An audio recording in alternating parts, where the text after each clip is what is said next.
before the... Yeah. Yeah. If you haven't noticed before the podcast, I am usually finding pens that aren't this one and making sure they're not within my reach. Because I do that. Yeah. You said doo-doo. All right, guys. I think we need to get started here. Welcome to the latest Watercolors Aquarium Gallery podcast, brought to you from the Aquarium Rush Studios in beautiful downtown Grand Rapids, Michigan. My name is Ben. I'm Amy. And I'm Charles. I think this is going to be kind of an interesting one. And, okay, I'm going to start out with a disclaimer.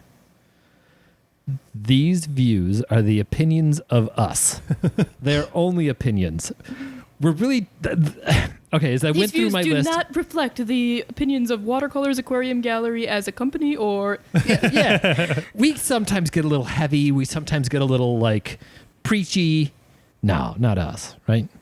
And we definitely have these, these are our soapboxes that we are going to stand on.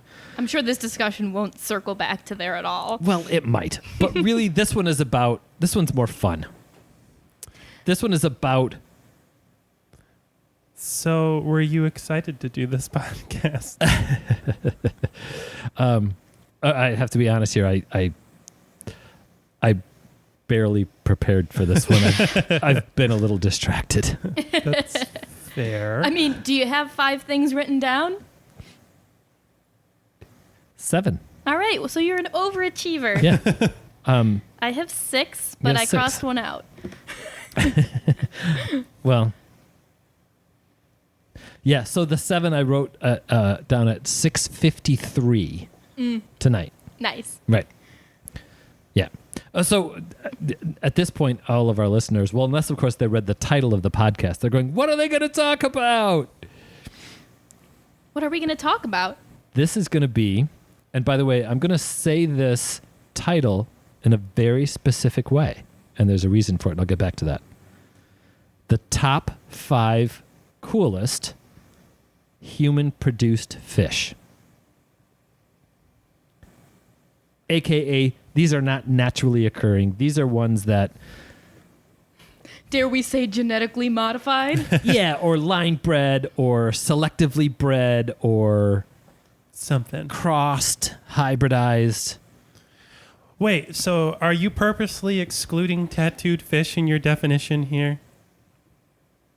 I think it's included in the definition if it's on any of our lists. Excluded, if we're going to keep the conversation light, it'll be excluded from the conversation. I'm just trying to clarify what your definition here is for anyone not listening. The top 5 coolest human-produced fish, a.k.a. not naturally occurring. Okay. How's that? Does that fit where you guys, look at your list? Yep, I'm good. No, mine were all... You good? This was easy. You good? Was it? Yeah, I think because it's easy to talk about fish that I'm excited about. And usually, so it's so much harder to choose out of my, absolute favorite things. This is, some things that I think are really cool. And that's easy for me. I can come up with things that I think are really cool all day. Not the top 5 things you dislike the least? Sometimes those are easy, too. Right. But even my top 5 absolute favorite of X is really hard for me. These are my favorite genetically modified fish. Not my hugest favorite category anyway, so it's not that much pressure. That was the pressure for me was we spend a lot of time talking about keeping things natural and how cool the wild type is of this particular fish. Mm-hmm. And I kind of felt a little like we're going against our, some standards that we try to overachieve. Yeah. These weird rules that we've set for ourselves that nobody else is interested in. Is that what you're talking about? Yeah, that kind of sums it up. Yeah. Right. One of the ways that I am hoping this discussion goes, one of the things that I'm hoping to try and sort out through this conversation is what is it about some of these produced fish that I like, and I'm going personal here, and I'm not projecting this to anybody else, but why is it that, and I'm going to use an example that I think one of them that I like might be on your list, but I know the other one probably won't be, but who knows, maybe, right? And so What is it? Why is it that I genuinely like some of the really fancy, really cool bettas that are out there? I think they're amazing, but I genuinely do not like parrot cichlids, right? The blood red parrot cichlids. It is totally an opinion. If you love your blood red parrot cichlid, I do not mean to offend. Okay, and maybe that's what I want to figure out. Is there a difference? I feel like this is a scab that you like to pick at every time we talk about this a little bit. I pick at parrot cichlids all the time. You're only pushing us farther to the extreme, and we might end up dragging you with us eventually. It's very possible.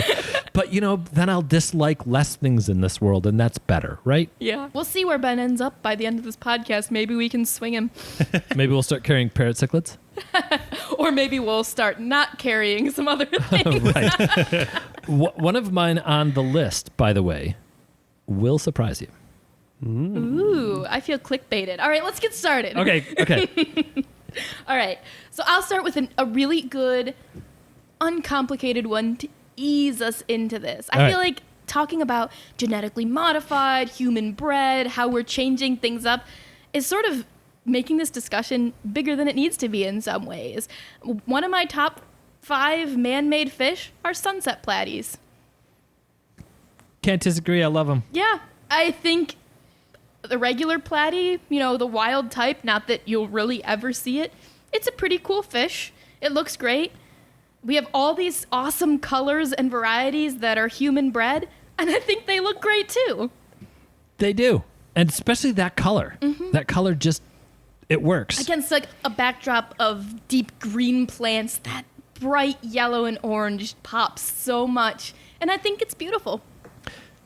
That is one of my all-time favorites, and I even forgot to put it on my list because I prepared so well for it.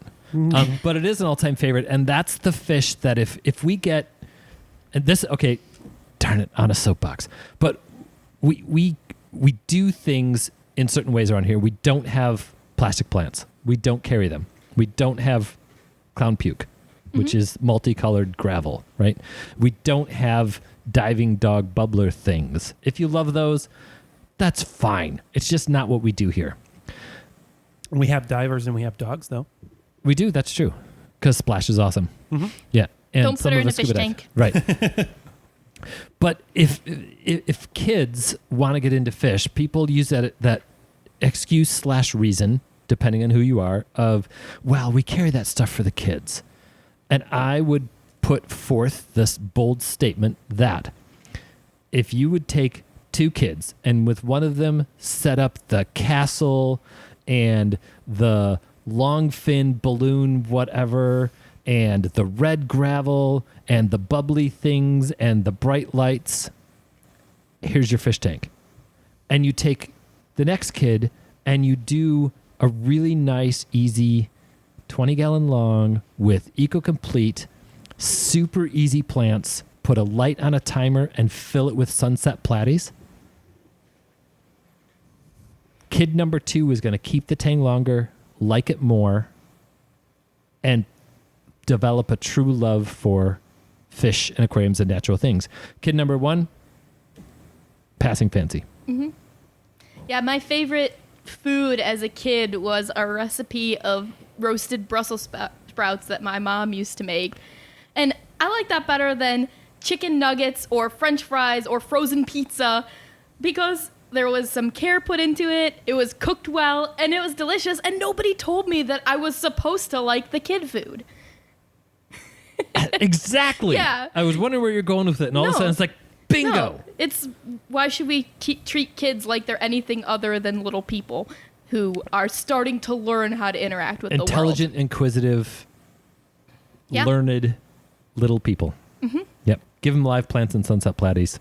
And if they're having babies all the time. That's the funnest. Exactly. Yes. There's no kid who doesn't love that. Anyone listening to this podcast going, oh, but then we got to deal with all those babies. Bring them back to the store you bought them from and trade it for some more fish food. Mm-hmm. All of them will take it. We'll give you a bunch of plants for every 20 baby platies you bring us, especially if you've got this 8-year-old kid in tow who's saying, look what I did. Yes. Oh, I love that. I've seen that happen with guppies and with platies, and the excitement in that child's face, way more excitement than, look, I have a castle and it's glittery. Yeah, especially if they get to choose the colors and then Yes. they come out all these different ways. It's so much Love fun. it. Love it. Sunset Platies. That's my vote. Hit it out of the park. That's win. All right. Thank you for listening, everyone. Oh, wait. This is all we have to say. That's when we cue the covered closing music. Yeah, you covered it. I mean, really, that. Yeah, we could. I'm just kidding. We're going to keep going. Because, All right. I got some more soapboxes to jump on. Oh, yeah. Where are you going to take it, Charles? I've got a gentle one. Yeah? Cherry barbs. That shade of red is not natural in the wild. That's true. Fair That's enough. true. So I'm referring specifically to the shade of red that the male cherry barbs get in captive strains. Yes, they do produce red during the breeding season, but it is not that shade of red. Wild cherry barbs don't look like that. And so for me, that's a great example of, and I think it's along the same lines of what Amy was alluding to with the sunset platies, where you take something in the wild, and in this case, you just, exaggerate it a little bit and turn it into something slightly different. And I like that shade of red, so I like that. I love cherry barbs. It's a brighter, bolder color than the original. Yeah. It's one of the few that it might be better. It was improved upon. I would say yes. Yeah. Yeah. Yeah. That's a hard thing for us to say, but Yeah. Please would you send, keep a wild type platy or a wild type cherry barb? please Maybe. send all of your hate mail regarding this to charles@watercolorsaquariumgallery.com. Don't. That'll go nowhere. Send it to podcast@watercolorsaquariumgallery.com. Then I'll get it and I can show it to Ben and we can laugh. Yeah. And I'll show it to Charles too. I have to agree on it is a fantastic little fish, and the wild types are extremely rarely seen. Yeah. And I also But think sometimes because nobody Yeah. wants them. I know, because they made them brighter red. I mean, it's still a cherry barb. An original wild collected cherry barb is still a pretty good red. Oh yeah. Yeah, but not that shade of not red. quite that bright, And not so that bold. I wanted to include this on the list because I just wanted an example of how, like, a lot of people, there's this weird perception that, like, and we're almost guilty of it, Yeah. where, like, wild is always better. Right. But for some reason, a lot of the people who tout that mentality completely ignore the fact that we've been keeping and breeding these for so long that, like, most of them don't look like that in the wild. Like, Yeah. cherry barbs, they don't look like that They in don't. the wild. They Yeah, don't. that's a great example. Cherry barbs, tiger barbs. Yeah. I mean, gold barbs is the similar, more extreme example where it was done very deliberately, and now who's ever seen a wild type gold barb in the hobby? They're green, by the way. Yeah. To those Yeah, who are that's listening. definitely the extreme example for sure. Yeah. No, I think you're right. Those are and cherry barbs are great fish.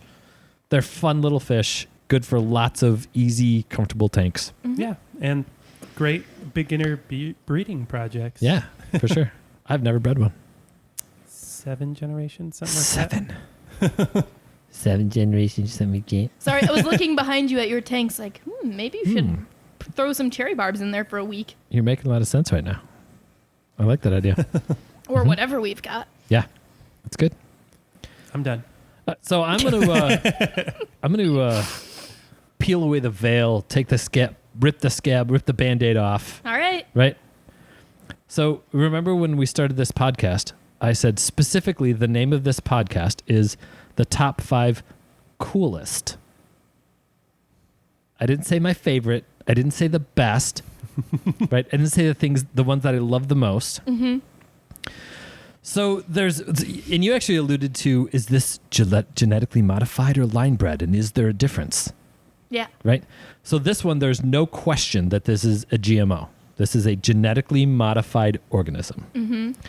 This particular organism, Oh, you're really going to go for it, I'm aren't going you? for it. I'm shocked I because know. I put it on my list expecting to poke at you about it. I know. I know. Sorry. Well, let him continue. Yeah.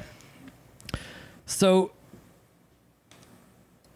zebra Danios have been part of scientific studies for generations because they are so easy to breed. They're so easy to study. They have a really quick turnover. What's the term for turnover? Like the next generation, you get them quick. I'm blanking. You put me on the spot. I did, yeah. I like doing that. There's a specific term where you can get to the next generation really quickly, and so that makes them a very suitable organism for scientific study and what effects something has on future generations. And so because of that study, they're also brutally hardy. Like if you're having a hard time keeping your zebra Danios alive, boy, you might want to consider a different hobby, like basket weaving or something. But bring in a water sample. Something is very wrong. Something is very wrong, right? So there were studies. They were trying to figure out how to study the effects of pollution on living organisms, and polluted waters are particularly hard to see things in, right? Because polluted waters are often dark. So, and I should have done a little bit of research on the names and credit where credit is due, but there were some certain scientists that decided if we took zebra Danios and made it so you could see them better, we'd be able to better study them for indicators of pollution and indicators of the effects of pollution on certain organisms. And so they injected DNA from a certain species of jellyfish into the DNA of the zebra Danio, and that made them glow. Bright yellow, bright pink, bright orange. Can I interject real quick? Yeah. It's a jellyfish gene for the green one. They're coral genes for the other colors. Ah, I love it. Thank Isn't you. that fun? Mm-hmm. Yep. Mm-hmm. Yep. That's where these fish came from. And what's amazing about this is we've seen, boy, maybe it's an 80s or 90s thing, but there used to be this fish called the painted glass tetra.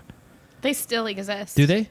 Ugh, ridiculous. So a painted glass tetra was like, I want this really artificially colored fish, right? So you'd go to the store and you'd buy a glass tetra that had been injected with a certain kind of dye that made it bright red or bright green or bright pink or whatever that color was. And that color faded because the dye eventually diluted. Either it poisoned the fish and the fish died, or it faded and you ended up with this very, very clear fish. Which, by the way, if you ever get the original glass tetra, They're really cool. they're really cool. I don't even think they're technically a tetra. They're like a weird segment In their own of thing. Yeah. They're a Cyprinid, though. You mean Charicin? Charicin. Yeah, Charicin. Sorry, I'm not Barb's. sure. I think they're Charicin. I think they might be a Cyprinid. I think they might be a. I'm gonna have to look it up. Right. Anyway, the Danios injected or not injected, crossed. Maybe it's injected. I don't know. All right. Supplemented. So what you would be doing is, so these are classed as transgenic organisms. Yep. Because it's cross gene. And during standard protocol, I can't for sure guarantee that's what they did with these ones. Uh-huh. But it's what makes the most sense to do is during when it's in the embryonic stage, you would try to introduce a segment of the gene that you want in and try to get it to like affix into the genome of the organism you want Right. it to absorb. Whatever it is that they did, it's not only permanent, it breeds true. Yes. Right. It's genetic. So, and if an interesting side note, it's illegal to do this. Yes, illegal. But if you do successfully breed glowfish, the babies will be the same colors as the adults. They'll have all those monkey colors. Never mind. I don't want to touch on it. Let's, Nick, cut this next part out. This is just for Ben's ears.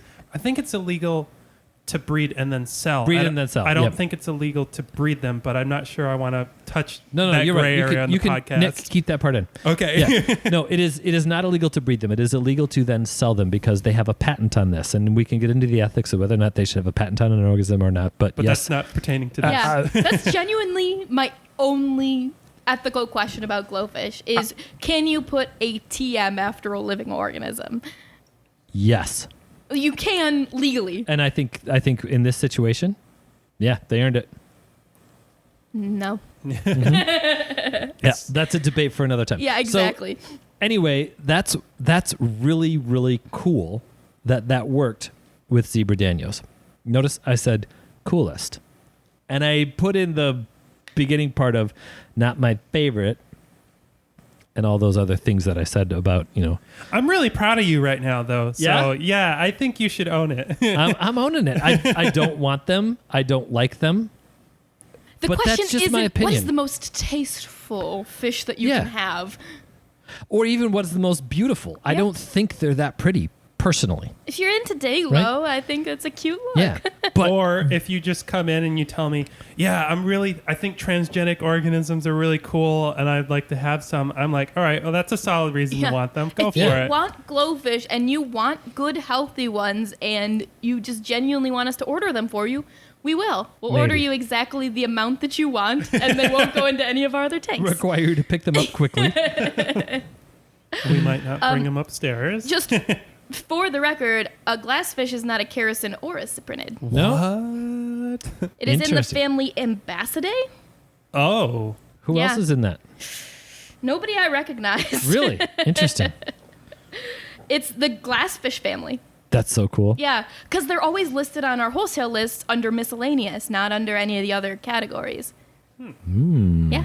So That's fun. That's very cool. Anyway, that's not relevant. Right. Anyway, I didn't see how you could have a discussion about human-produced fish without including glowfish, as long as the caveat is coolest. And it's a really cool story. It's a really cool thing. Yeah, Yeah. it's like +1 humans. Way to go. Yeah. I did a don't like crazy them. thing. I don't want them. I don't think they're pretty. And actually, a well-kept, particularly raised outside zebra Danio, gorgeous little fish. Love them. Just not personally a fan of glowfish. I like zebra Danios in all their forms, Yeah. personally. I recognize this is one of those that falls under the category of what is it about a sunset platy that I like and I don't like about a glowfish. Ben, I've never seen you own neon anything. I think it might just be as simple as that. Yeah, glowfish Maybe. were the world's first genetically engineered, commercially available pet. And I think that stamp alone is really cool. I'd really like to see some more come of that in the future, but I don't know what that means. Can't wait till they come out with glow hamsters next year. Cool. I mean, I guess theoretically the weird axolotl that's got that one protein I'm Yeah. blanking on would Yeah. fall under this category too. Yep. Anyways, sorry.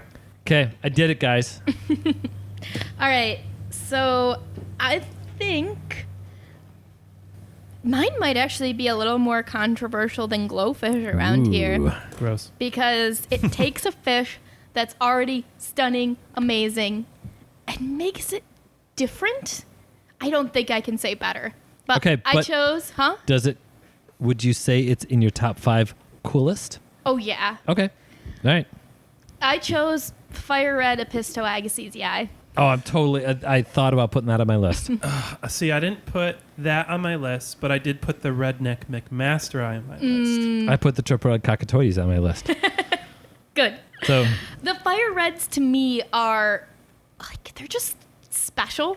I Yeah. feel like if you were to print out an outline of agassizii Apisto Uh-huh. and like a coloring book, and you just left it blank, and you had a contest of like, let's fill this in and see which one will look coolest, I feel like this would win. Ooh, that's Like- a fun analogy. It looks like somebody colored it in and designed it like that. I Yeah. have no idea how this fish was bred to look so ridiculous and so unlike the natural fish that I've ever seen from any Yeah. location. They probably crossed in a different fish. But the body shape is so spot on, and no other Apisto perfectly looks like that either. Right, but okay, so electric blue Acara Yeah. is crossed in with the electric blue Jack Dempsey. That's where that electric blue comes from. And electric blue Ram, same thing. Yeah. But like, So that comes from what would that be, you know? Yeah. It's got that perfect maroon stripe on the ridge of its spine. It's got those bright fins. It's got the perfect tail. There are a couple of different morphs that fit into there, but they're all just as amazing, ridiculous looking. they're gorgeous.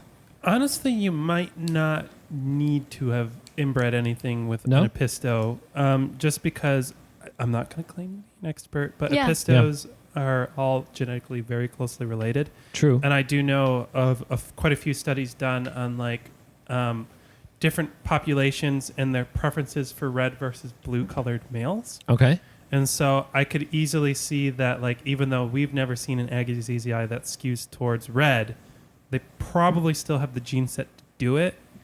So if someone just tweaked around with it a generation or two, I could very easily see you. I kind of want to line that one up and look at it with this thought. Yeah. With Nisani. Some of the solidness of the coloration on a Nisani. Yeah. I wonder if it's bred from albinos. Because the That could body be. is very albino looking, but I think Yeah, it could albino be. is either it is or it isn't, not. It might but be then it could be leucistic. Yeah. There Yeah. we go. Yeah. Yeah. I do. Okay, I will say my favorite thing about the fire red agassizii is somehow they managed to retain the iridescent streak in the tail. Yeah. So that red makes it look like a little Bunsen burner. They're gorgeous little it's fish. like so perfect. Whoever bred that, well done. Well That's done. ridiculous. Well done. I don't know how you did I think it was somebody in Thailand. Really? Yeah. They're amazing. The only thing I could find is somebody. I think it was. What's the wholesaler in Aquarium Glaser? Oh, that could be. But the only reference I've ever found to anybody on who created this fish is they have a vague comment about somebody in Germany doing it. Those Germans. Yeah, which if somebody's saying it's the Germans, I'm like, I believe you. That's probably true. But that's the only reference I've found to it. I would Yeah. love to hear the story of that fish. Yep, I agree. If anybody knows it, let us know. Please, They're amazing. yeah. I need Yep. to hear it. Anyway, okay, I'm done on All the right. agassizii. Did you guys want to talk about? You guys both already mentioned your Apisto picks, Yeah. so we want to talk about that a little bit. Yeah. Yeah. What's the difference to you between an agassizii fire red and a redneck macmasteri or a cacatuoides super red? So You chose better than me. I thought about the super red. I just think the fire reds are so perfect. I agree. You're not wrong. What I like about the macmasteri is it takes one of my big problems with a lot of, and this is personal preference. I'm not saying there's anything wrong with it, but a lot of what I don't like, a lot of the captive strains of Apistos, is they don't look like a wild Apisto to me anymore. Like the fire red agassizii. That's why it wasn't on my list, because all my favorite populations of agassizii are blue. Yeah. And so redneck macmasteri takes everything I like about a wild macmasteri and just makes it look more absurd. Yeah. You know, it's like it's already got that red and blue facing, and it's just, let's make that more red. Extreme. Yeah, and so With that's no E on it, just X. Yeah, right? Yeah. exactly. Yeah. and so I just personally like that better, even though I look at the agassizii and think that's a really cool fish too. But Is the redneck macmasteri, is that line bred as far as you know, or is that a hybrid? to my knowledge, that is a line. That is a line bred. Okay. But what's really cool about it is that there is some of the macmasteri lines will get labeled as, Viahitas? Viahitas. Mm-hmm. What they're purposely trying to do, because Apistogramma viahita is so rare in the hobby, they are selectively breeding macmasteris to look a little bit more like a viahita. Maybe close enough, Right. hopefully. Yeah, and so every once in a while people will come in and ask for viahitas, and I have to have the conversation of, so you mean this, not this, right? Because Yeah. I can get this, I can't get the real viahita. Right. And We have to burst a lot of bubbles around here. but thankfully most people are talking about the line of That's true. macmasteri viahita, and that's fine. If Yeah. that's what you want, I can get that. And the last ones we got were super rednecks, so Yeah. they were even more ridiculous looking. Yeah. Exactly. Yeah. Yeah. No, I agree. So actually, I thought about you. I said out loud, your choice was cooler, and I just didn't think about that. But there is kind of a fun story behind the triple red cacatuoides, right? Because it was the wild form of Apistogramma cacatuoides, which is named after a cockatoo. That's where it comes from because they get that big pointy crest on their dorsal fin. And then somebody came out with the cacatuoides red. And then somebody went, oh yeah, hold my beer and watch this. And they came out with the double red cacatuoides. Oh, but wait, there's more. So then they came out with the triple red cacatuoides, which was not nearly enough. So they had to come out with the super red cacatuoides.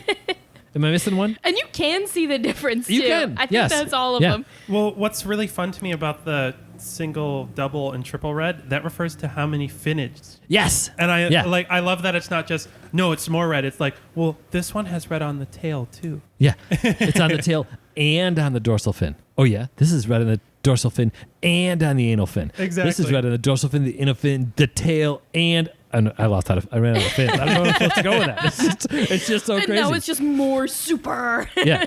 But we get people that come in and go, can I cross a single red with a double red? Is that okay? Yes, that is just fine. You can do that. It's all cacatuoides.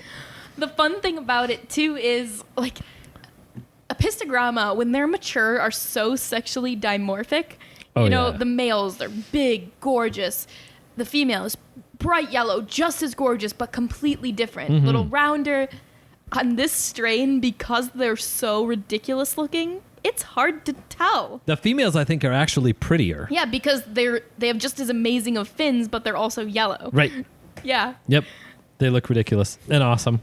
So Such a good one. Props to Amy for kicking off the Apisto conversation. There are no losers there. There are no losers there, absolutely. Y'all know we love our Apistos around here. Our wild types, our color morphs, our human-produced. I mean, you just have to watch a couple of our unboxing videos. You can see basically the same reaction from us when we got those wild Tefe blue agassizii eyes, awesome. and then the first time we filmed us getting the fire red agassizii eyes, it's basically the same reaction of whoa. There was cheering, and I'm proud of that. Cool fish are cool. Cool fish are cool. Love it. Does that make my turn again? That's your turn, number 3. Okay. This is what you get for making such a cool topic. Yep. This one is really fun. All right. So this is one, it's really hard for me to say it's an improvement on the original because I still love the original, but it might fall into that category. I picked the German blue ram. Wait, I gotta cross that off. Oh, should I have picked the electric blue instead? Oh, no, I did pick the electric blue, so you're good. Okay. You're good with the German blue. Yeah, I thought about the electric blue, but the German blue, it's a great fish. And I feel like at this point, I love the wild type rams, but this is a different fish. Yeah. It's almost like they took a wild type ram and photoshopped it because they were going to put it in Vogue. Yeah. Yeah. Like it's the wild type on its very best day, but every day. Right. Yeah. And the wild types are looking at it and go, I cannot live up to those standards. Now the wild ones are still a little smaller, a little more peaceful, just a little bit duller. Yep. I'm It's okay with that. Mm-hmm. Those Germans. I really like the Dutch rams. Are those the black ones? No. Oh. So the Dutch rams was basically like an independent attempt to recreate the German blues ram. But it's fun because it's completely different genetic stock. Oh, cool. So for me, the coolness is, well, let's just do the same thing, but again. And I'm like, all right, well. And we'll do it better. Exactly. And I just love that. All right. The Dutch shouldn't try to do it better than the Germans. By the way, I'm Dutch. I'm allowed to say that. Yeah, that bright blue color. Blue is a hard color to get. It is. And rams are such a great fish. Every Planet aquarium that's big enough should either have a pair of rams or a pair of Apistos. Or a pair of one of the other very amazing dwarf cichlids, but you're so stuck on South America you won't consider them. All right, so those enigmatic chromis are gonna change my mind, aren't they? I mean, they're d- trying. We're gonna fight about it someday, Amy. We're building to this discussion. Right. Let this be our final battle. Yeah, excellent. Do I like that one better than the wild type?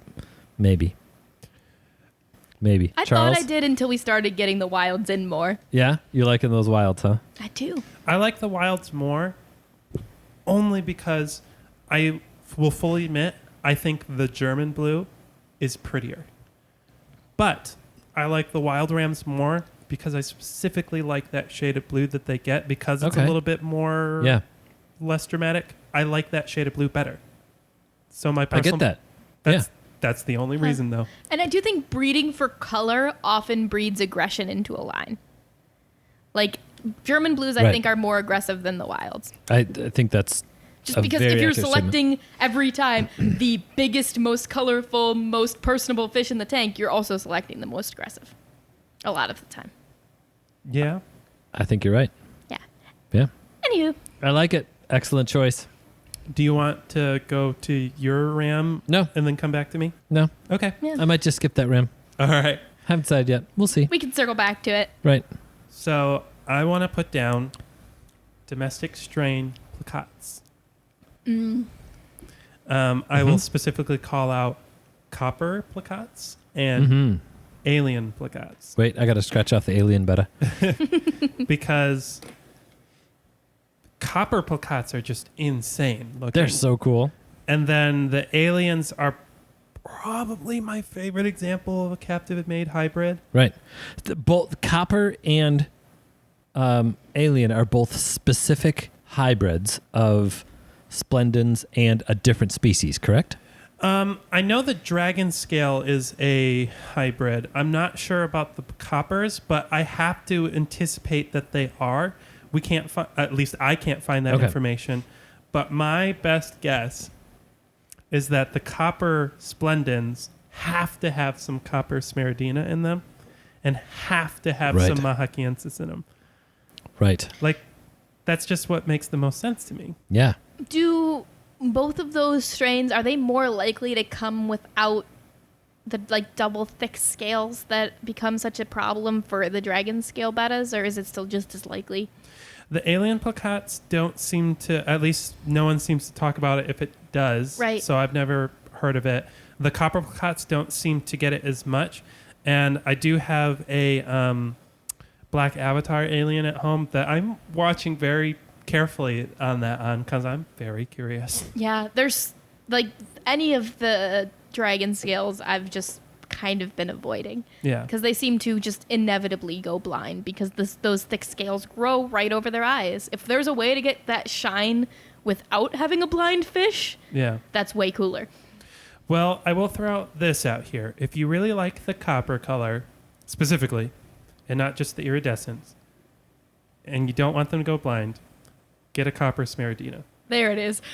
Because those, and that is not a, and this is one of the things I really like about bettas. A lot of people think that we've only line bred splendens.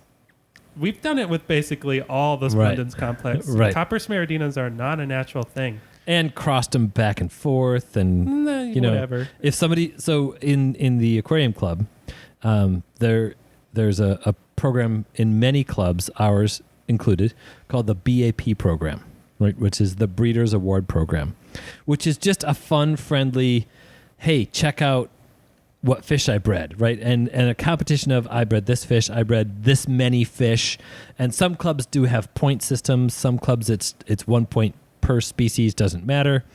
But most of those clubs have some pretty specific rules about hybrids. And two of the fish mentioned tonight that are regularly turned in as, check it out, I bred Betta splendens, or I bred Xiphophorus maculatus, sunset platies, right? Both of those most likely are hybrids. Betta, the fancy super Dumbo long fin Betta probably is not only splendens. Maculatus, a sunset platy, is not is very unlikely, we'll say it this way, very unlikely to be exclusively maculatus. The odds that that fish has at some point been chucked in a tank with variatus or swordtails. Or not chucked in a tank, but very like, specifically, okay, I'm trying to achieve this. We need a little bit of this species into it. Yeah. The Xiphophorus alvarezi is a swordtail species, right? Which they're all Xiphophorus.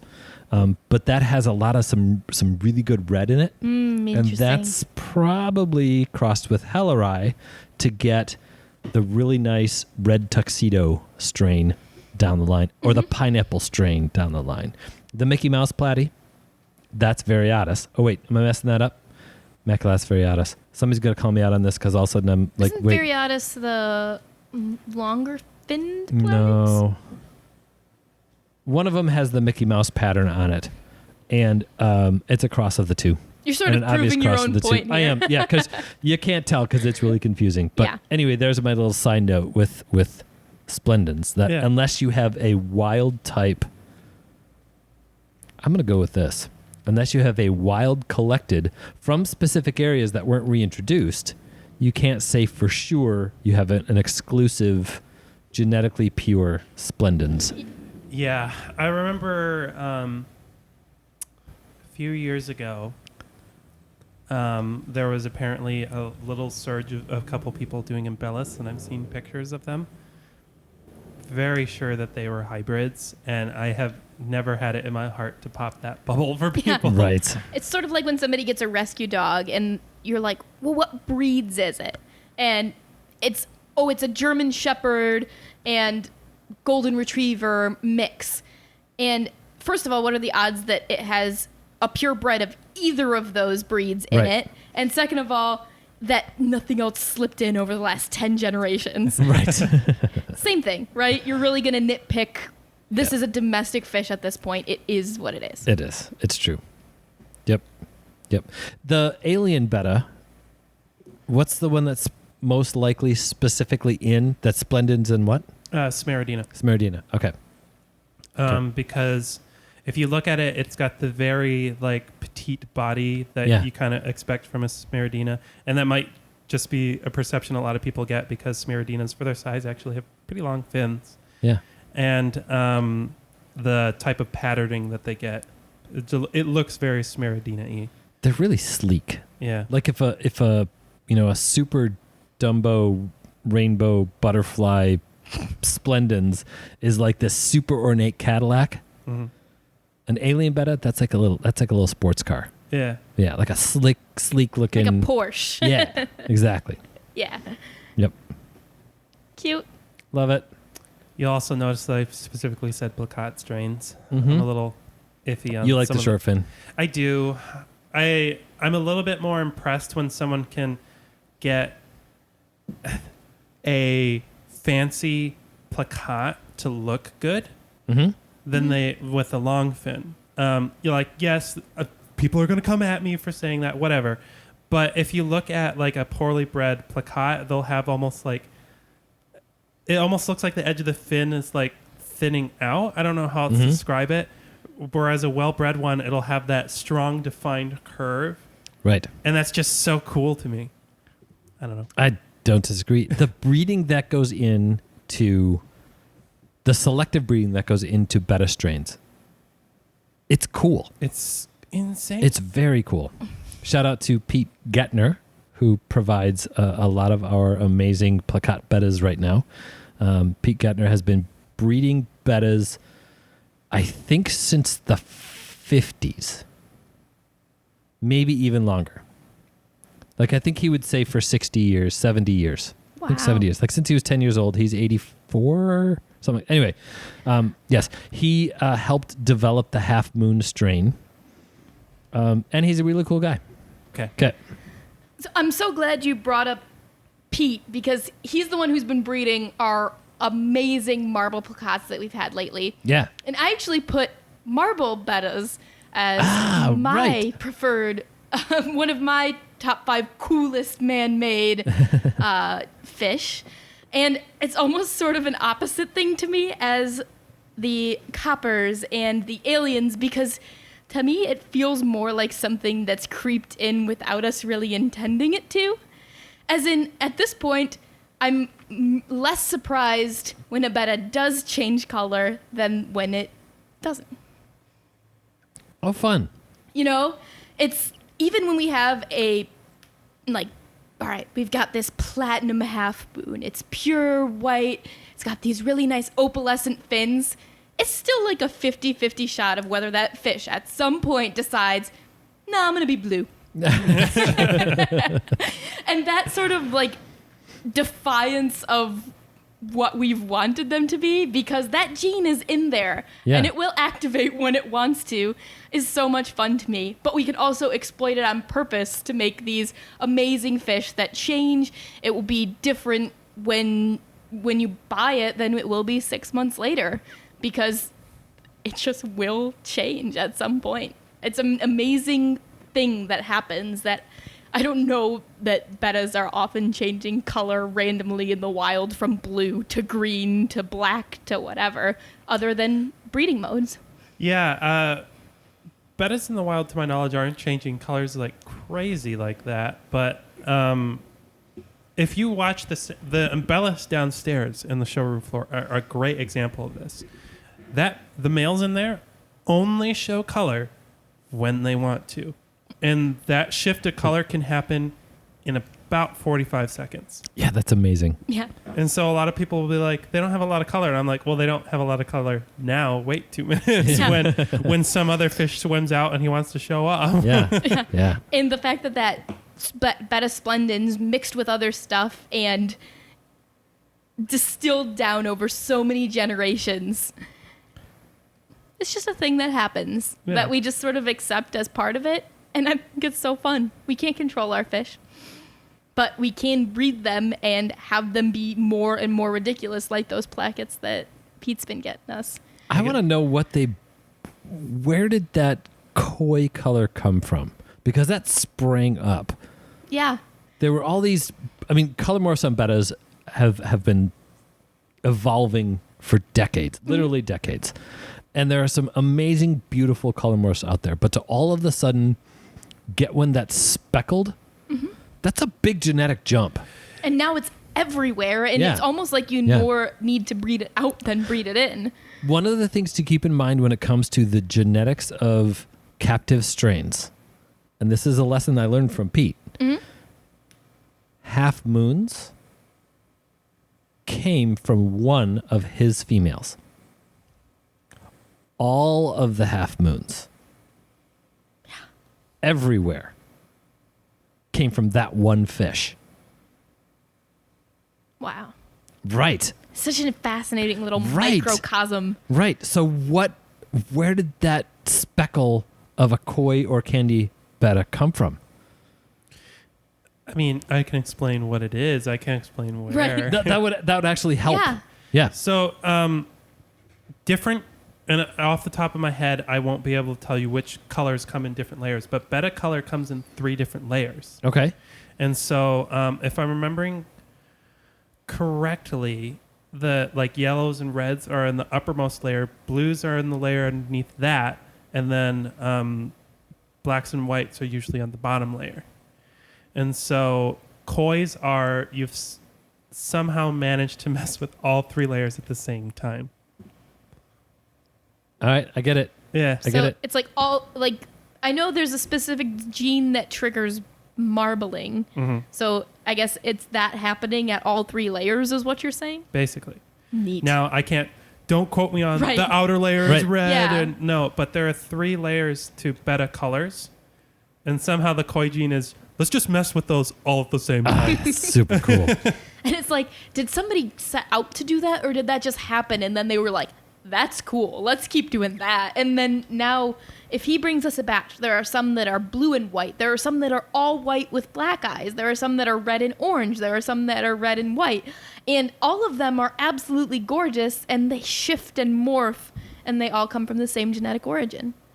And that's why if you look at show breeding, they'll specifically in the standards consider specific colors a detraction Yes. in. So the blues are in the iridescent layer, and I can't remember which layer that is.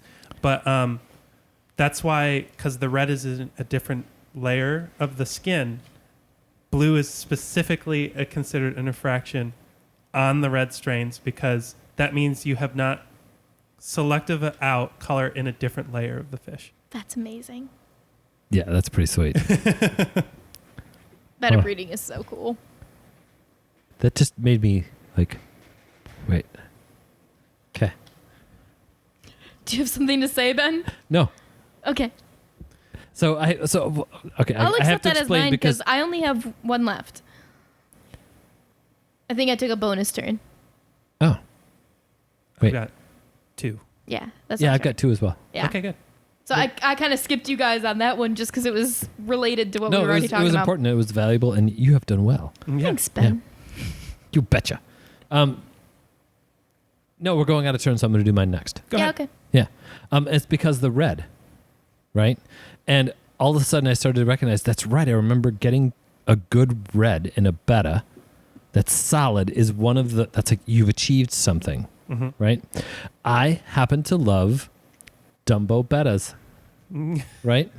So what I did is I went, oh wait, hang on. I wrote down red Dumbo bettas. I've never seen a red Dumbo Betta. I know, but now I want one. Yeah. So Does a it Dumbo exist? Betta simply means that the Dumbo strain is because their pectoral fins are more of a solid color and larger. So they look like Dumbo ears. I like that. I think it looks beautiful. I think it's gorgeous. So a longer fin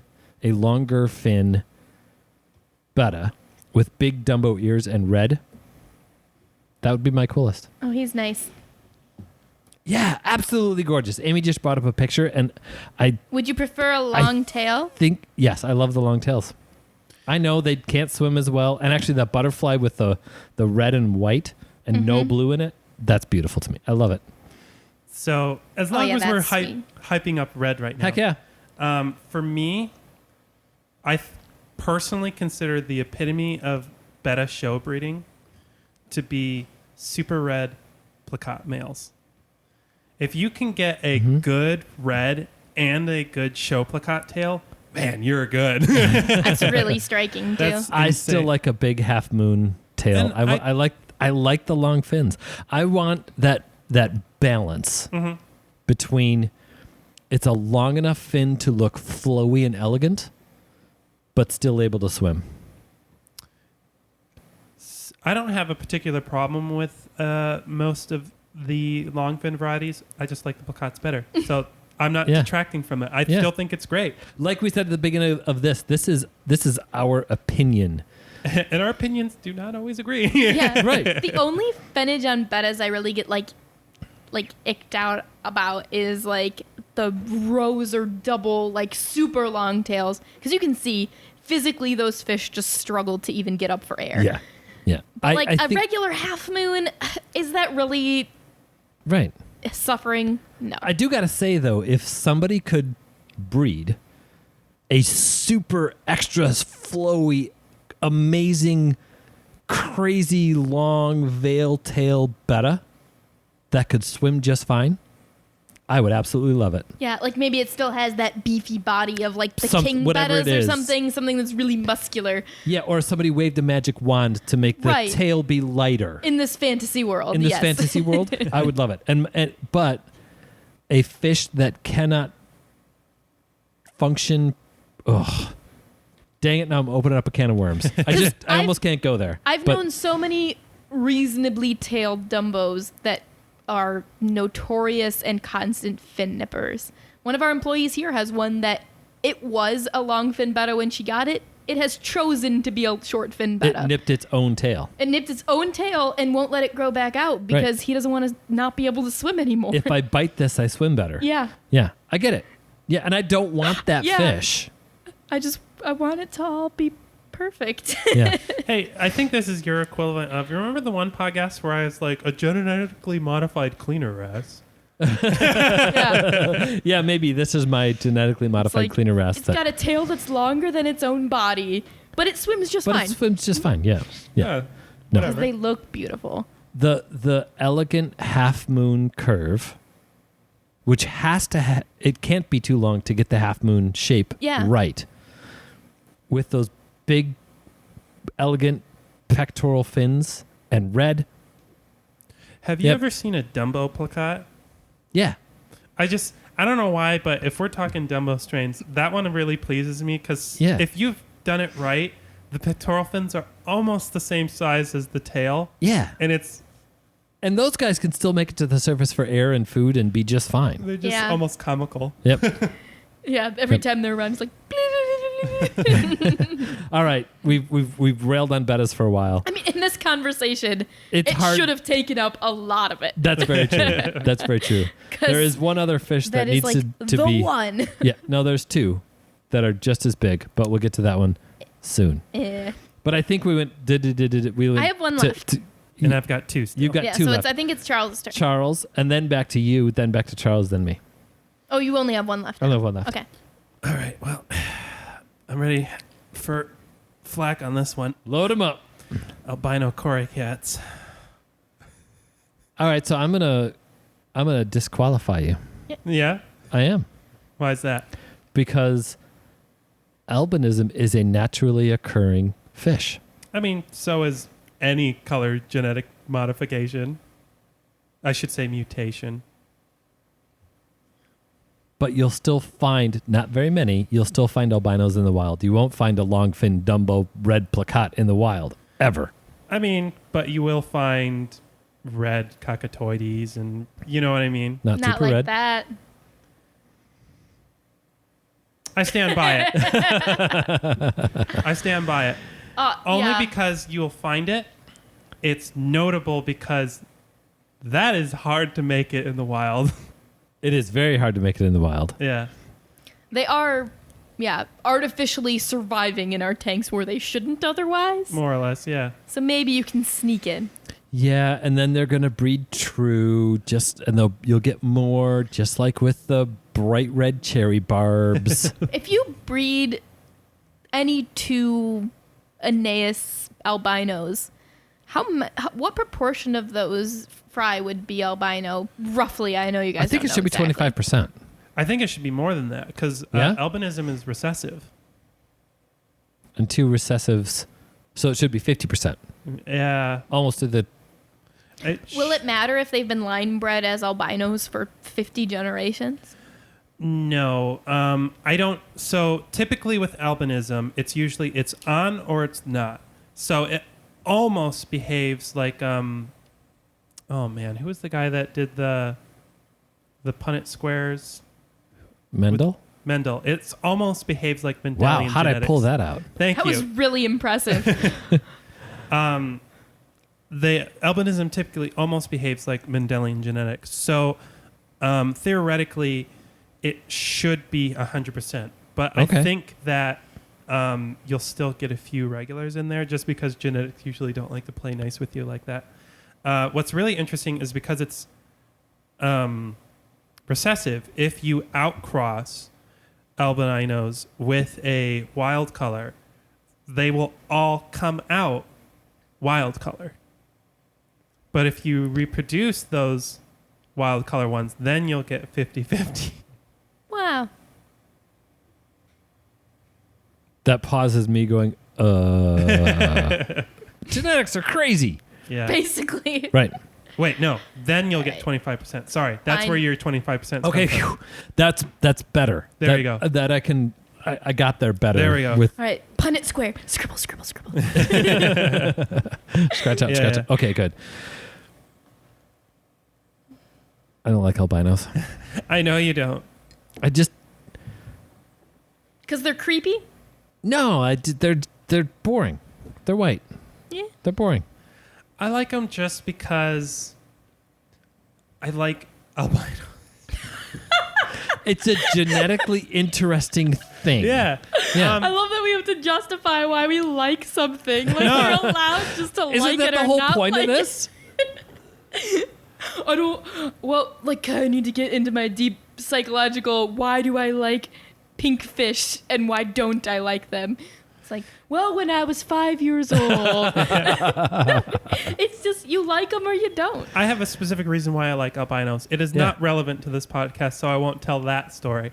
But I felt the need to put this one on my list. Yeah. Because I have these at home right now. And so when I'm talking about cool, like, human-produced fish, I feel like, well, I liked it enough to put it in my own tank, so I should talk about it. You know, that's a very good point. And I will specifically say I paired them with a black avatar betta.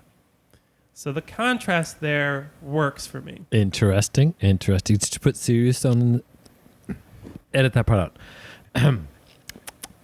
Did you put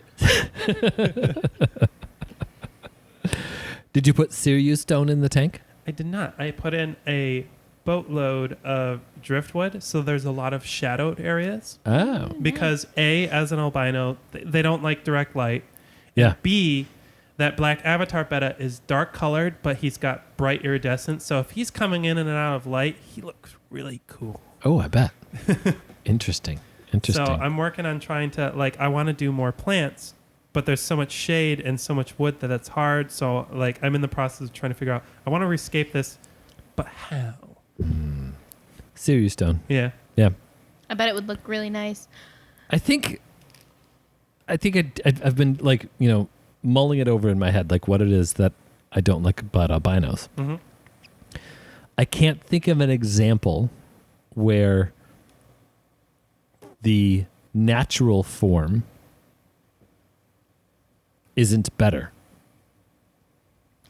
Well, what I'll say about that is people want to talk to us about colorful fish all the time. Like, which fish do you have that are colorful? And Aeneas cories are green. Like, they're a really nice color that blends in really well.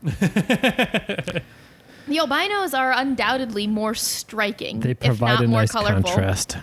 Yeah. But it's situational. Yeah, it is. I'll give you that. Right. On white sand, give me the green ones any day. Yes.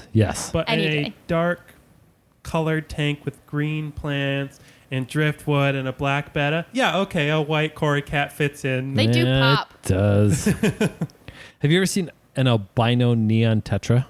Yes. Yeah. Let's take an amazing fish and make it mediocre. Yeah.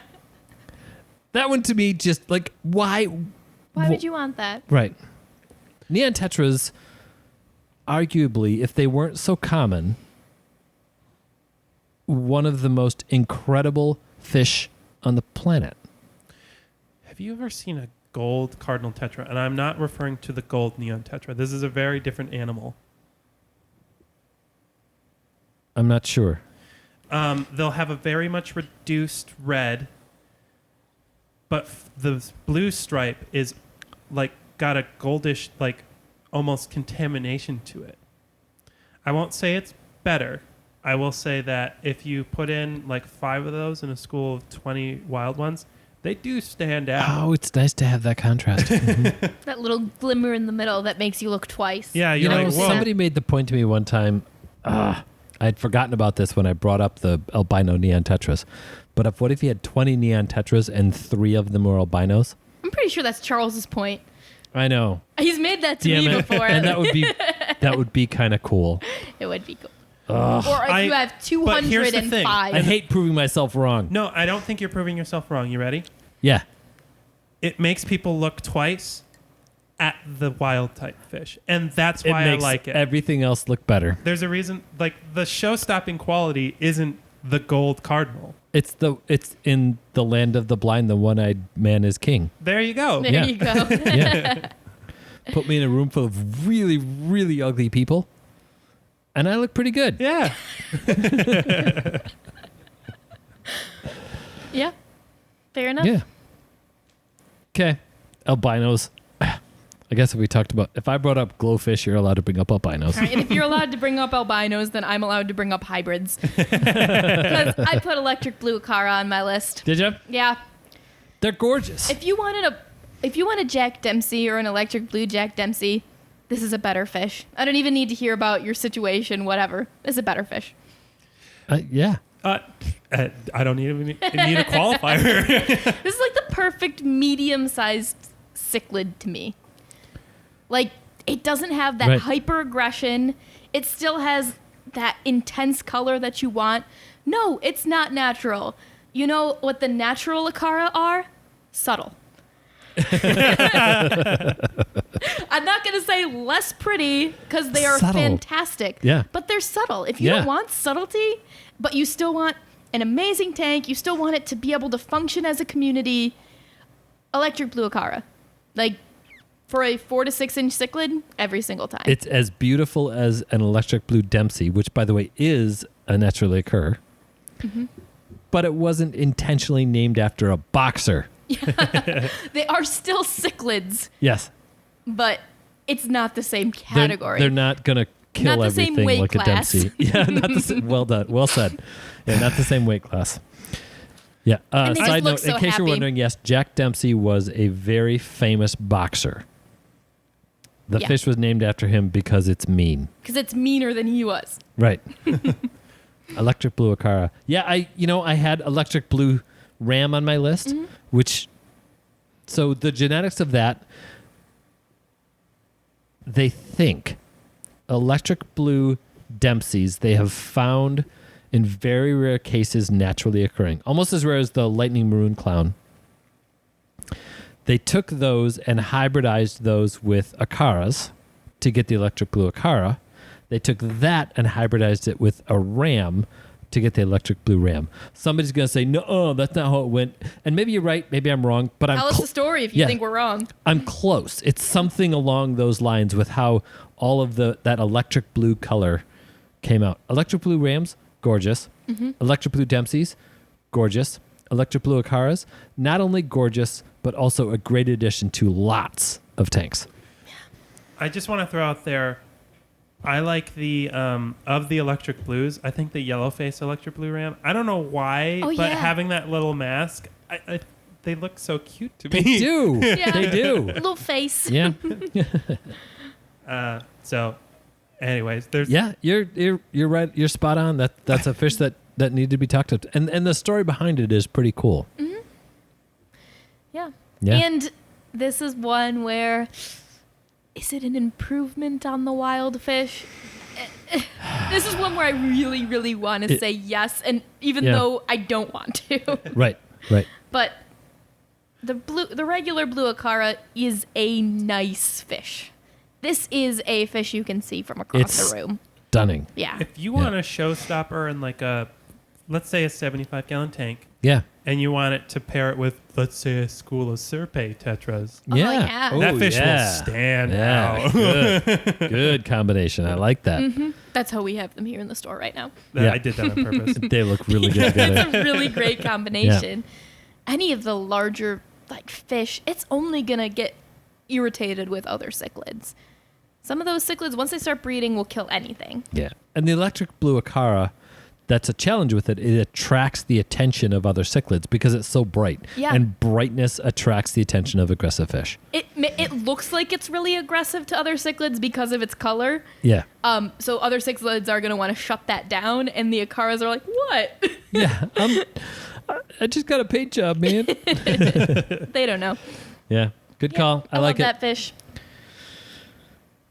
That's your last one. Yeah. Yeah. I like it. All right. Charles, Ben's gonna ending bring with a us down showstopper. Oh, here. no, it's me. I'm the last one, right? I got one more. Oh, You you do. got one more. Okay, you go first. Oh, wait, it was gonna be me, then Yeah. you again, then Ben. This last one was a little painful for me. Yeah? Because I forced myself to combine a lot of things that I tell people I don't like Yeah. and talk about it in one fish. Green tiger barbs. It's a hybrid. Interesting. It is a selectively bred, non-wild type color. But every time I look at them, I'm like, okay, that's pretty cool. I don't have very many tanks I would recommend this fish in because they're evil. Yeah. But let's say you had, a 120-gallon tank and you stuck in like 40 of those guys. That tank would look pretty cool. It would have a lot of activity. It would, you know what I mean?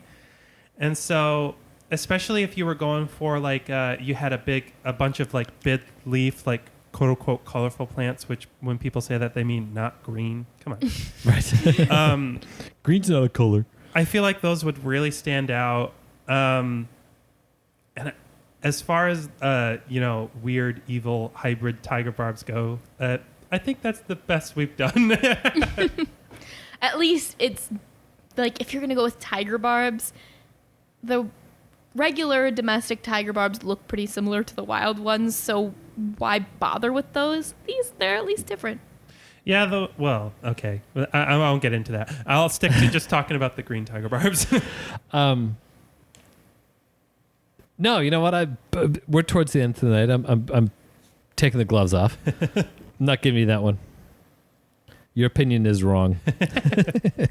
Totally. By the way, being totally joking here because this is a little bit. Yeah, I was hoping because you do this sometimes, right? That you come up with this. All right, check out where I'm going. That's a bad way to go. And then you're like, no, but look. I'm like, damn it, Charles, you're right. Like you did that with the albinos. Mm-hmm. So far, the green tiger barbs, not convinced. I would much rather have, and here's why. Mm-hmm. In the context of this discussion, which is human-produced fish, which the regular tiger barb is a human-produced fish, has the same level of aggression, but is a way cooler-looking fish. Have you seen a mature green tiger barb? Yeah. Because they are iridescent. To me, they look like a tiger barb that somebody spilled some ugly paint on. Here's a question, and this is just being completely unfair because I'm creating a problem and then trying to solve it. I am too. So, yeah. Name another medium-sized green schooling fish. Medium-sized. Like, as in, not as tiny as the neon green rasbora or Danios, but like a schooling fish that's green. If you wanted to get a green throughout the middle of your tank, what would you pick? All right, sure. I will take that bait. Yeah. And I will say, there's not one, but that's an ugly green blotch. Like, let's take some greenish, blackish paint and accidentally spill it on a cool looking fish and say, check it out. See? No. All right, I guess we're putting glow skirts in this tank as well instead. Yeah, it doesn't. I don't like that fish. I don't. It just to me is a. It's worse than the neon, the albino neon tetra. Like the green tiger barb is. It's a blotch and on a blotch in the aquarium hobby. But that is your opinion. It is. It totally. Charles finally got the reaction out of you. He's been trying to get this whole podcast. Wow, Charles, you brought up an ugly ass fish. I made my entire list at first to be gentle and slowly ease into. Right. I put this last because I thought this was going to be the one that would. Well, I originally put Glo Fish last, and then you threw me a curveball, and then this was going to be. So this was my last attempt that I had left in my quiver to be like, let's just piss him off. And it worked. It did. Why would you like that? How dare you? I will say this, and this is why I put this on my list. Okay. 7-year-old Charles loved green tiger barbs, and learning how to breed them is how I got into fish breeding. Now, I never ended up breeding them because I could not tell the boys from the girls. That's why I started breeding cherry barbs. See, there you go. And 7-year-old Charles should have listened to us and gotten educated and learned he shouldn't like tacky things like we said at the beginning of the podcast. And what is the way for Ben to appreciate something? If it has a good story. Yeah. Yeah. That So is guess a pretty what, good Charles? story. I take it back. Thank you for bringing up green tiger barbs because that story matters. It's all about the story. You know he's just going to get us back as revenge, right? Yeah, well.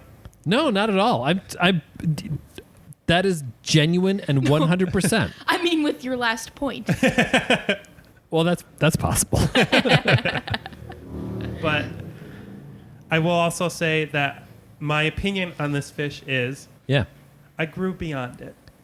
Yeah. But I don't want to discount Yeah. people who might still like it. Yeah. Because even though I personally don't like it anymore, Right.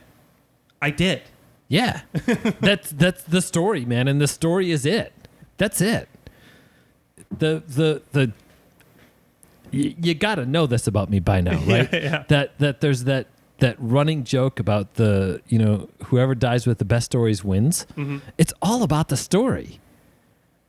Story So, matters. The story matters.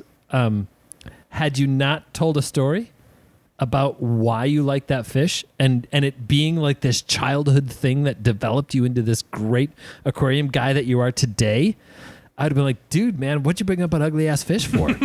But no, that's perfect. It's beautiful. I love it. Thank you. Well done. Thank you. All right, let's hear it.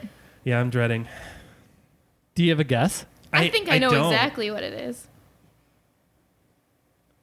You want to make us talk about fancy goldfish, don't you? Of course I do. Yes.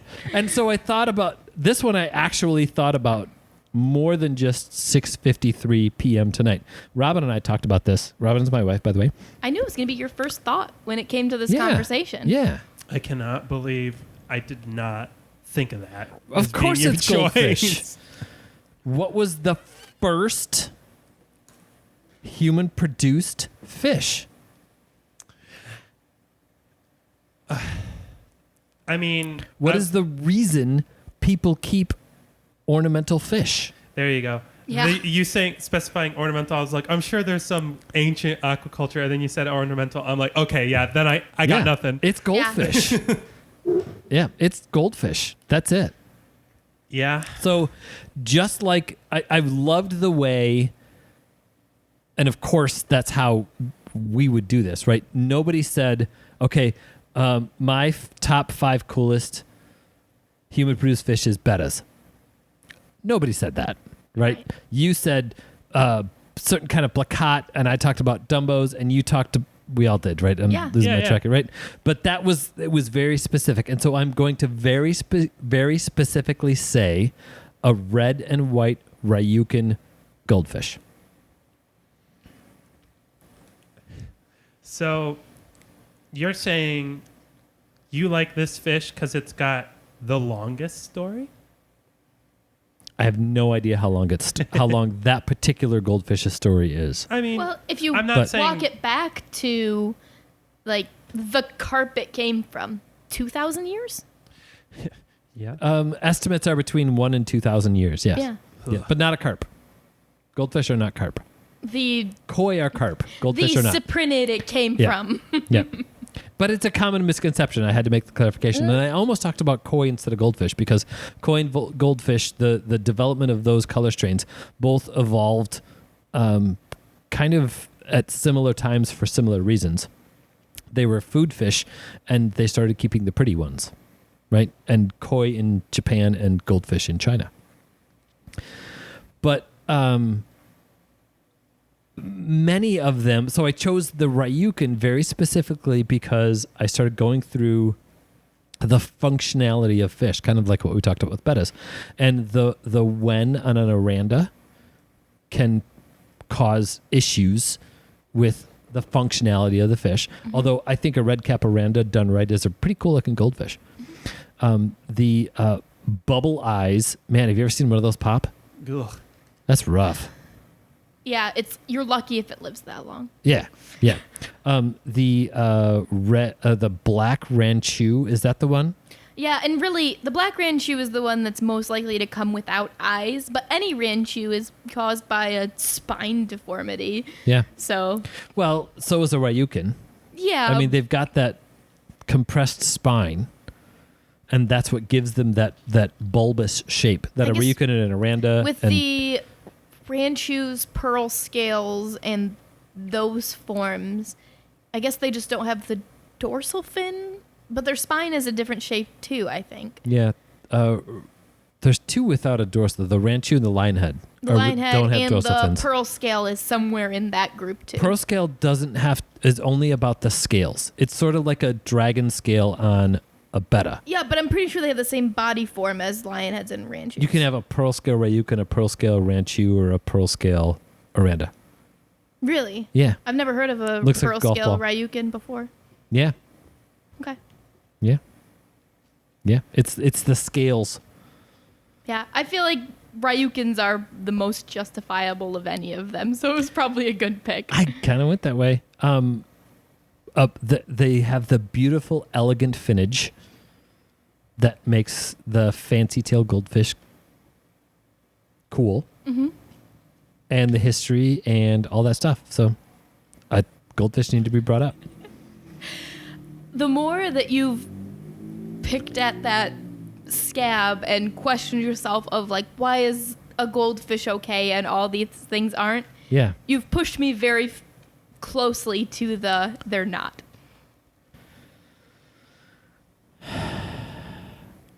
Yes, and I see that and I get that. It's amazing how challenging it is for us to find healthy goldfish. That's a huge part of it. Yeah. Yeah. To the goldfish keepers out there that have had your fish for more than 5 years, I salute you. By the way, if you keep a goldfish for a couple of years and call yourself successful, you're talking about a fish that can live as long as people do. So you are achieving the equivalency of, check it out, I raised my kid for 2 years. Good enough, I'm a parent. Yes, that was harsh. But, it's fish. Was that too harsh? No. No. Because the people who are actually goldfish keepers would agree with you. Okay. People who know what they have, know how to Right. take care of it, would agree with you. The people who shouldn't be keeping goldfish are the people who know nothing about them. One of my favorite stories about a goldfish keeper is the one person you talked to where you explained how big her goldfish was going to get, and she got excited about it. Yeah. And she had like, oh, I'm going to have to get a bigger tank, and I'm going to have to do all this too. And Yeah. she had already figured out what the implications of that were, and she was excited about it. Yeah. She's like, that's the person that gets it and they're built for that. Right. Yeah. The people who are like, this thing looks weird, let's put it in our 10-gallon and see what happens. Those are the people who are going to lose it in a Right. year, and that's really difficult to justify. Well, the other ones that really frustrate me are, I bought my kid a goldfish. I figure if he can keep that thing alive, I'll get him a puppy. Ugh. Wow, you set your kid up to fail. Jeez. Yeah. Probably Yeah. harder to keep alive than a puppy, I would It think. could be. Yeah. Yeah, they're not starter pets. They're, I would say, intermediate to advanced aquarists. Yes. I still think one of the most poignant things you've ever said was you said fancy goldfish are basically cold water discus. And the more I thought about it, the more I'm like, dang, did you not, like, you hit the nail on that head so hard. Right. One of the challenges with goldfish is that they are so selectively bred for traits that make their life more difficult. Yeah. A comet is a much easier fish to keep alive than a fantail. And a fantail is much easier to keep alive than anything else that has a cooler sounding name, including my Ryukin. Yeah. The comets are too easy to take care of to their own detriment. Yeah. They can survive 6 or 7 years easy in a 1 or 2 gallon bowl.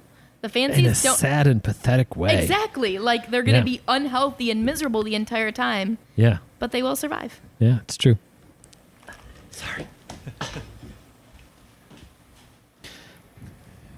Doo-doo. The goldfish talk. Yeah, Ugh. it's tough. It is a tough one, and so here's some all of you doubters out there. We talked about bettas, and we talked about goldfish tonight, and we talked about them kind of extensively, and both of them, from a lot of places, are touted as good beginner fish. And so, if you're up for the hard sell and the hard study, start doing some research on some of the betta farm breeding that happens in the Far East, and some of the goldfish farm breeding that happens in the Far East. And you will see some videos and some information about raising bettas in quart glasses. And they raise the healthy bettas in quart glasses. Now, I'm not saying that's okay, but you could pull it off. Yeah, and those quart glasses are probably getting 90% water changes every day or two. Yeah. So Yeah. the water is probably perfect. It is. But even if it's not completely perfect, the bettas can take it. Yeah. Right? Goldfish, if you look at how some of those amazing fancy goldfish are raised and bred, I often don't eat that well. Yeah. They're done in amazing ways. The big thing with goldfish is they do have the ability to breathe atmospheric oxygen like bettas do. So some of the ponds that they're raised in don't necessarily have the best water quality, but they have space. They need that space. Bettas don't. Space and proper nutrition. I've definitely, over the last few years, been inching towards, sometimes on some days, feeling like goldfish don't really have a place anymore. But when we had a guy last week come in to see what kind of goldfish we have, and he's like, yeah, I just want to fill my 700-gallon tank with some really high-quality stock. Like, That's goldfish done right. should they be mass-produced on a scale where any 10-year-old might get them as their first fish? Mm-hmm. I don't think anyone would agree that they should be. Right. But should specialty breeders still be working with that fish to provide them to the people who love them because of their history, because of their personality, because of what humans have been able to achieve on breeding them? If you've seen high-quality goldfish, they live well. They're remarkable fish. Low-quality goldfish live miserable, sad lives. Short, miserable, yeah. sad lives. Yeah. Hey, give it that one. Sorry, I completely lost my thought. This was you started talking about that, and this reminded me of, I can't remember what podcast you brought it up on, but the one where you were like, some things in the hobby should be at like the craft brewery level. Yeah, totally. All beer should be at the craft brewery level, Yeah, but only get it from somebody who loves it. Like, honestly. yeah. All goldfish should be at the craft brewery level. It's amazing with the care and delicacy that we put into all of our fish. And we keep some pretty incredible fish. We keep fish that any resource online says you can't keep that alive in pH that's higher than 7. Right. And we keep them at near 8 just fine. They're good. Goldfish? It's not because of how we keep them. It's because it's so hard to get good quality goldfish. Goldfish have been bred in the United States to live for 6 months. Yeah. Because that's all they need to live for most of the people that buy them. It's just not good enough. Nope, it's not good enough for the fish. It's not good enough for the hobby. So if you're a goldfish breeder who sells wholesale, please reach out call to us. We need some good quality healthy goldfish. What was I gonna say? What I say about the beginning of this about not getting heavy but keeping it light? I couldn't help myself. I had to go there. The goldfish thing makes me mad. Yeah. Especially with its history, because these were fish bred to be loved. Yeah. And oh, by the way, if we're talking about goldfish, and I'm only going to just mention this, if you are feeding quote unquote feeder goldfish to anything, you are not feeding with love. That's all I'm saying about that. Anyway, back to goldfish. Yeah. All right, never mind. Who did we miss? We talked about goldfish. We talked about bettas. We talked about some fun cichlids. Who did we Color miss? morphs. I don't know. There's a whole bunch of everything has a cool color morph that goes along with it. My dad kept an aquarium for a very short time when he was young. This is not a hobby I inherited from my dad, but it's one that he remembers and appreciated. But he remembers going into pet stores and seeing the original meteor minnow which is the longfin white cloud. And that was one of the first non-goldfish human-produced fish. And there's something cool about the meteor minnow because of its history. Yeah. I pretty much, all of mine are pretty much color varieties. It's hard for me to really get behind physically modifying something. Something with a history is a little bit different. But, Right. like, to choose to make something balloon or longfin seems a little ridiculous to me. Yeah, the balloon thing is... Yeah, and I shouldn't lump those two together. Longfin is entirely different than That's balloon. true. That's like That's not a making bent it a little spine. slower versus removing part of its spine. So what did we miss out there? What are some of the human-produced fish that you think, like there's got to be somebody going out there going, but you got to talk about, you didn't talk about this fish. What's the one out there we missed? Mm-hmm. There's got to be something out there like that. Yeah. So either email, like I said earlier, podcast@watercolorsaquariumgallery.com. You can send us a message on Facebook or Instagram, or post a comment underneath this episode so we can kind of open the discussion up to everybody. We've been loving seeing your pictures, loving hearing your stories. What's the coolest genetically modified fish that you've ever kept? And tell us your stories. That's what we really like to hear.